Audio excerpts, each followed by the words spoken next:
The Gospel according to Luke. Jesus also told this parable to people who were sure of their own goodness and despised everybody else.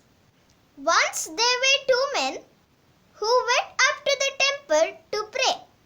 One was a Pharisee, the other a tax collector. The Pharisee stood apart by himself and prayed, "I thank you, God, that I am not greedy, dishonest, or an adulterer like everybody else. I thank you that I am not like that tax collector over there.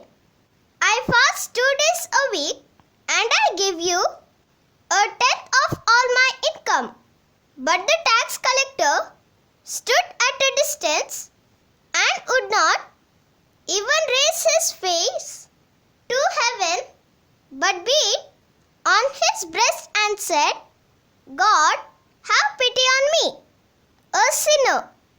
"I tell you," said Jesus, "the tax collector and not the Pharisee was in the right with God when he went home.